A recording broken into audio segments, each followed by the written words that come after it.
Hello again and welcome to another episode of I Want to Talk About This Album. And today, it's not dedicated to, but I'll mention Mike Pratt. I think I always mention Mike Pratt. I'll talk about him right off the top here. I mentioned to you in the comment section down below the other day in the last video that I did, whatever it was. I think it was Orgasmatron or Master of Puppets. I'm not sure which order they came out in.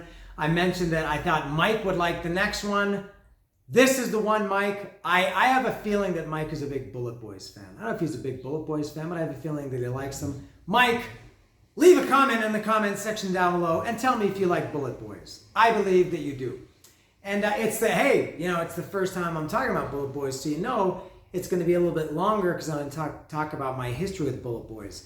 And I have to say, I love BulletBoys. I love this album. I would even say this is a classic of the genre. This album came out in 1988, and I remember, I don't know when it was, probably in late 88, hearing, or I guess the first time I heard the song was when I saw the video, which happened a lot back then, because a lot of these bands or these songs, they got played, the videos got played on Much Music and whatever else was around back then, the video shows, but weren't played on the radio. And I saw the video for Smooth Opinion, which I loved right off the bat.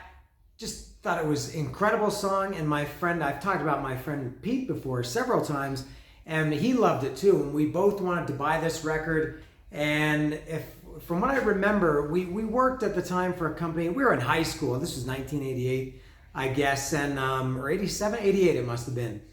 And we were working, I guess it was weekends or part-time at a company called Scarborough Movers. This was in Toronto, and we worked for Scarborough Movers on the weekends or part-time or something. And from what I remember, we got our paycheck and then went down to downtown Toronto to try to find the BulletBoys record. And we couldn't find it. I remember having a hard time finding this record. I don't know if it's because it was flying off the shelves or just nobody stocked it. But that's my first memory of BulletBoys. And then I did see them once, and I have the ticket here.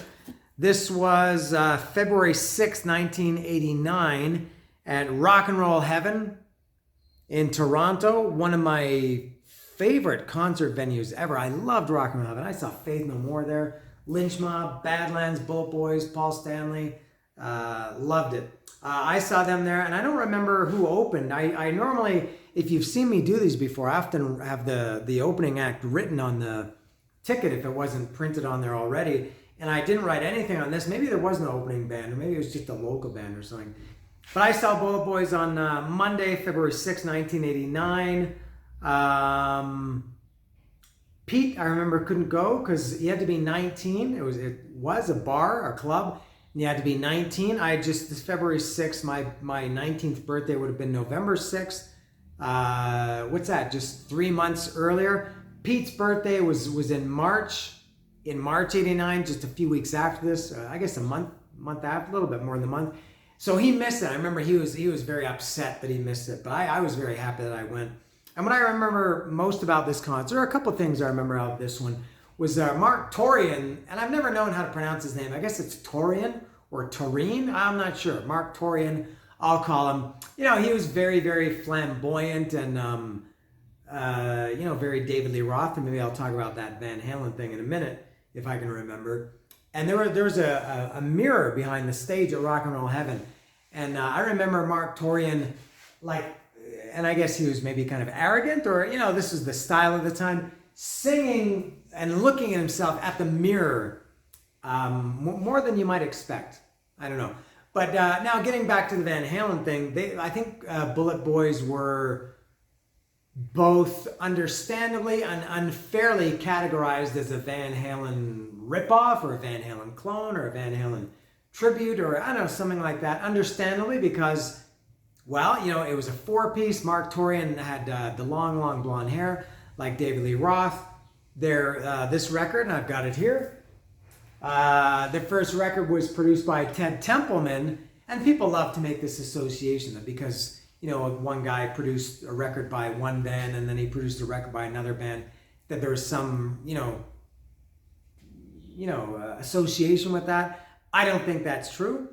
But But, you know, seeing Ted Templeman's name and associating him with Van Halen and seeing these guys look like this, especially Mark Torian. And there are a couple songs on this record, and when I get to the track by track, I'll talk about those, that are very, very, very clearly Van Halen influence, or maybe even Van Halen worship. If you know this record, you probably know which two, I would say two for sure, which two songs I'm talking about. And man, oh man, I really, really worship this album. I thought BulletBoys were great. When I saw them live, I thought, and I can't say that they're, you know, that it was the best concert I've ever seen or anything like that, but I do remember thinking at the time that BulletBoys, they seemed better than some of their peers. They just played really, really well. Mark Torian sang amazing. I think some of the guys from this era or this genre at the time, you know, they didn't sing so well live, or maybe the bands didn't play so well. BulletBoys played great. I loved all four of these guys. It was Mark Torian, the singer, Mick Sueda, guitarist, who was in King Cobra, who I had seen in '86 with King Cobra opening for Kiss. Never liked King Cobra. Lonnie Vincent on bass, and Jimmy, there's a fly driving me crazy here. And it's fly season. And Jimmy Danda on drums. I thought all of them were great. You know, I'm not anybody to judge talent, but I'm not saying they're the most talented, and maybe they were. I'm just saying I really, really liked seeing and hearing them play. I think BulletBoys maybe came along a little bit too late. You know, we always talk about this band or this song or this album should have been bigger, which I'm not sure if I really agree with that. But so I wouldn't say that this album should have been bigger, but I wouldn't have been surprised if it had been bigger. But I think they came along a little bit too late. This album came out in 1988. Appetite for an Onion had come out a year. God, this fly. Amazing how something so small can be so irritating, even to cows. You see these giant cows with flies on them, and even the cows hate the flies. Oh yeah, so Guns N' Roses Appetite for an Onion had come out a year before, and I think that changed things very, very quickly. I think people at that point were getting a little bit tired of, you know, the hair bands or cock rock, whatever you want to call it. You know, the pretty boys. Let's say Britney Fox, Poison, Cinderella, Bon Jovi. Although Bon Jovi remained huge for many, many years, even now. And I think at this point there was kind of a shift towards, I guess it was still hair metal or whatever you want to call it, but a little grittier, you know, and maybe a little bit more real. Still long hair and everything, and image oriented, but not as maybe as flamboyant as some of those bands I mentioned earlier. So, you know, think bands like, I don't know, Badlands, Sea Hags, Law and Order, Faster Pussycat, although Faster Pussycat, their album had come out the year before BulletBoys. And so BulletBoys, they were not like, they weren't like overly glam like Cinderella or Britney Fox or Poison or something like that. But they were definitely an image band, and maybe at that point people were a little bit tired of that. But they had great songs, very catchy, great look. I mean, and great stage presence. Everything about BulletBoys was really, really top notch. I'm not sure why they weren't bigger than they were, but I guess they had their little run. And one more thing I'll say, I think one more before I get to the track by track, is I've talked before about how some bands have albums that almost go together. They sound so, like, I think Peace of Mind and Power Slave sound exactly the same. And really all the first 5 Rat records, not counting the EP, but Out of the Cellar, Invasion of Your Privacy, Dancing Undercover, I've talked about this before, Reach for the Sky, and Detonator. It's almost like they went in there, recorded 50 or 60 songs, 50 I guess, all in the same studio at the same time, then just put them out every 2 years. I would say BulletBoys, their first 3 albums, this one, the second one in '91 was Freak Show, and the third one, which I feel like I'm the only person who bought it, was called Zaza. I love all 3 of those albums. I would even say almost equally, but as I've talked about also again many times, is the timeline. If this first one had come out third and Zaza had come out in 1988, maybe I would have liked Zaza more. But by that point, nobody cared about this kind of music in 1993. I'm talking about. But I loved Zaza. Now the one that, and I don't want to talk about too much about records other than this one. The next album, I think it was after Zaza. I know it was called Acid Monkey. I'm not sure if it was the next one or not. rivals, oh, this is a big statement, it rivals Peter Criss's 1978 solo album for the worst album ever recorded in the history of music. That album, oh, it sucked so bad, and I never heard it until, it was probably 4 or 5 years ago maybe. I finally downloaded and listened to it, and I had known that, I'd seen what people had said about it, and make no mistake, Peter Criss is definitely at the bottom, but I would say BulletBoys' Acid Monkey is maybe pretty close to there. But that album sucked. But the first one, Freak Show, Zaza, amazing, all of them amazing records. Zaza had Sing a Song, When Pigs Fly, 1-800-Goodbye, I don't know what else, and then Freak Show had Good Girl and Do Me Raw, just a run of 3 great albums. This was the only one that really had any impact. There you go. So I think now I can finally get to the track by track. And I'll add that I got this record from, I'm getting more and more, well, less and less now, but in the last couple months, I got this a few months ago.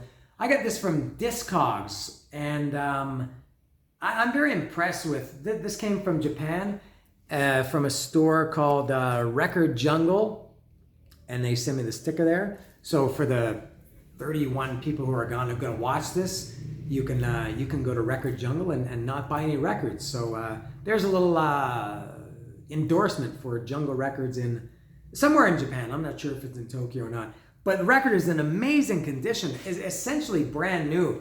There's no, obviously you're not going to see it on the camera, but for me, even with my bionic eyes, there's no visible flaws on the jacket of this record. No ring mark, which is incredible that this album has been around for, 36 years? 34 years? 1988? What's that? 36 years this album's been around. And when I got this originally, it had the dreaded this plastic sleeve. That was it.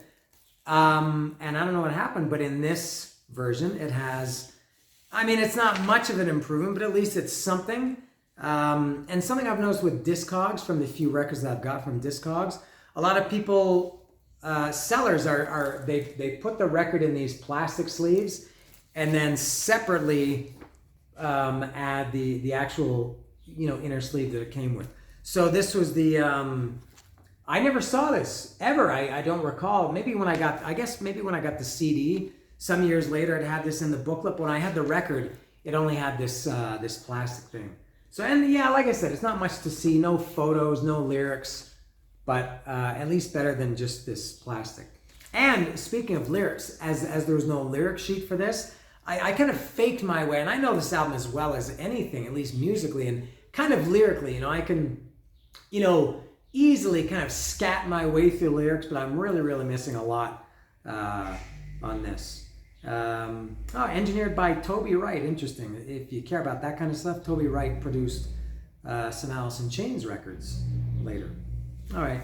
I can put this back in here. So the first song is, and in the classic of this era, the opening songs was always a, fast up tempo, real rock, arena rocker, something like that. And can I get this back in? You know what? I'll just put it here for now. And I'll put this here for now, and all I need is this. So I know I need the, because they're in a different order than is printed. Yeah, it is in a different order, so I'll have to use the record. The first song is Hard as a Rock. You Get Me Baby, Hard as a Rock. And I think if you read between the lines, when he says, you get me baby, hard as a rock, I think he's talking about his penis gets erect. That's what I think he's alluding to, if you really, really dig into the lyrics. Great, of this era, a real snapshot of this era. I Got a Baby, I don't know if these lyrics are right or not, because these were all, how I interpreted them. I got a baby, she likes to sweat. She likes it real hot, she likes it real wet. I like the way, I dig the way you smile at me, the way you lick your lips. I like the way you do me with your finger, tips, hard as a rock, hard as a rock. You Get Me Baby, Hard as a Rock. Great song, loved it. Next was the video, the single, Smooth Opinion. Always love that song, still do. It's got that great opening, you know, it gets your attention right away. It's got a great groove to it. BulletBoys had really, really great grooves. You know, God, how does it begin? You say you're never gonna break me. You know, I'd like to see you try. I said it before, I said it again. You're not my type if you don't give in, I think.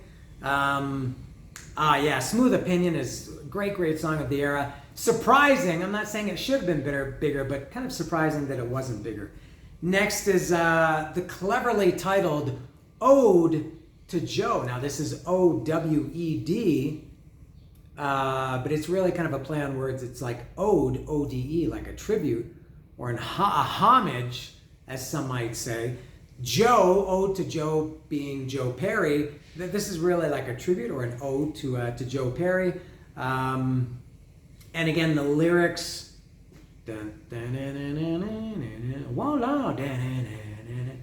I don't remember, but one of the verses is Stevie had the lips and Joey had the licks. Together they would blow you away. The train kept rolling right out of control, but they're back in the saddle today. This was in '88 after Permanent Vacation had come out, which was a big, big comeback record for Aerosmith. Another line in this was in the first verse is someone must have heard him because his daddy came home and bought his little Joe a Gibson guitar. Bought his little Joe a Gibson guitar. Mark Torian sings it guitar instead of guitar. He had to, you know, fit the lyrics to the song. Great song, love it. Next is Shoot the Preacher Down. Clearly Van Halen tribute here. It's up tempo. This is me and the man watching late night TV. Saw a scary man who came up to me and said, "Hey man, take my hand." I said, "No, no, no, mister, please. You can't bring a bad boy to his knees. Got a subtle way to da-da-da-da-da. Shoot the preacher down. Shoot the preacher down." Really, really Van Halen. You can hear Dave Lee Roth all over that. I mean, vocally, but also musically. Real Van Halen. And the last song on side one is For the Love of Money. And I have no idea who did this originally. I know it's a Motown song. I love this song. I would even say, for sure, one of the best covers of this era or of this genre. It's maybe too far or too much of a stretch to say it's one of the best covers ever. But, and they really made it their own song. This sounded, it's got that big drum intro. Woo! Woo! Almost like a Ric Flair there. For the love of money, people would die. People would lie to their mother. People would steal from their own brother. People can't even walk the street. They never know who in the world they're going to meet for that mean green. Mean green. Almighty dollar. Yeah. Love that song. Great, perfect first side. Perfect record, really. Second side is, the first song is Kissin' Kitty. And from what I remember, when I saw them in Toronto on February 6th, 1989, they opened with Kissin' Kitty. It has that upbeat, you know, with record sides back then, you had two chances to kind of open. You open the record and then you open it again with the second side. And this was a very up-tempo, rock song, I guess, which is why they opened the show with it, from what I remember. And if I remember, they, the drum intro went longer, I guess to kind of build it up as you're coming on the stage. But give me a taste, Kissin' Kitty. I'm getting weak in the knees, Kissin' Kitty. And great backing vocals too. I should say BulletBoys had amazing backing vocals, which I think also lent, itself to the comparisons with Van Halen. Eddie Van Halen and Michael Anthony mixed away, and Lonnie Vincent had really, really good backing vocals. Give me a taste, Kissin' Kitty. Kitty going down on your knees. Maybe, is that my favorite? No, maybe the next one is my favorite. The next one is Hell on My Heels. 1, 2, fuck you. Well, it's bourbon for breakfast, dragging 2 packs a day on the side. I'm howling and prowling and paying the price when it's light. I think that's what it is, when it's light. I got hell. And then the backing vocals, hell on my heels. That's maybe my favorite. Next is Crank Me Up. This is the second of two. Very, very obvious, very blatant Van Halen worship. This is 24 Blue, 24 Blue, hut, hut. Very, very fast up tempo in the vein of Hot for Teacher. And this, I think a lot of people like this kind of song, like the fast up tempo songs. This is, I mean, I like this song, Crank Me Up, but I think it's my least favorite on this album.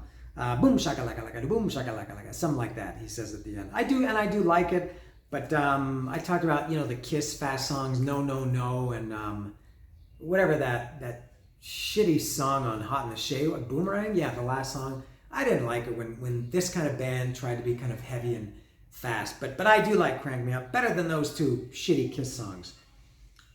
Two more. The second to last one is Badlands. This has that great BulletBoys groove, the